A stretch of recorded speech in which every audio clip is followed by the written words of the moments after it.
So it looks like there's actually some pretty weird news about the iPhone 15s, which is pretty strange because it looks like this could be one of the first times in a long time where the iPhone 15 lineup isn't really going to be selling that well. And it looks like this could have a pretty big impact for the most part about the future of these iPhones and maybe even when Apple's going to refresh these iPhones, who knows? Now, it looks like with the iPhone 15s, a lot of people who a lot of sales analysts essentially are basically taking a look at the sales of the iPhone 15s and trying to see how good of a job, these iPhone sales are doing. Because if you think about it, Apple's, still a big part of their business is the sales of their iPhones. And if their iPhone sales aren't doing that well, then there's a big part of their business that's not really going to be performing that well at that moment. Now, a lot of people were stating that Apple, as a company, their shares were dropping quite a bit last week and even the beginning of this week, mostly because experts are claiming that the iPhone 15 sales are not really doing that well, and this could actually have a massive impact and a direct impact on essentially what Apple will plan on doing with the iPhone 15s going on forward. Now, basically since 2011, they've been selling way more iPhones than ever before, and essentially now with the predicted iPhone 15 sales, it looks like the previous sales numbers were around 225 to 240 million, for the two previous generation of iPhones. It looks like for this particular iPhone model,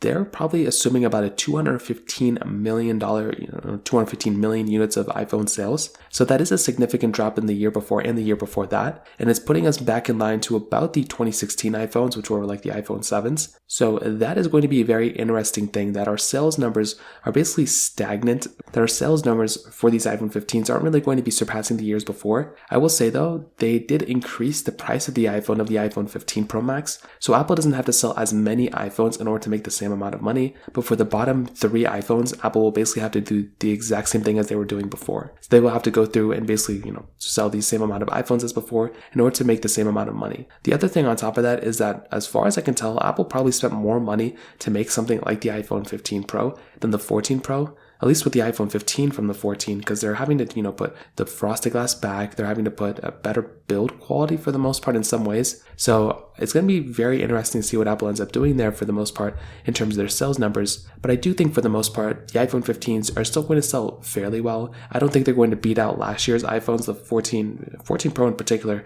sold very, very well. And a lot of people bought those iPhones. So I don't think you're going to have 2 years of like back-to-back amazing sales of iPhones. But I do think with the iPhone 15s, in particular, they're great iPhones, but it looks like there could be some pretty big sales number issues going on for these particular devices. So I'd love to hear your thoughts about this. Let me know in the comment section below. Hit the like button, that would mean so much, but definitely hit that subscribe button. More importantly than everything else, I love every single one of you guys. Hopefully I'll catch you guys in the next video. Peace out till then.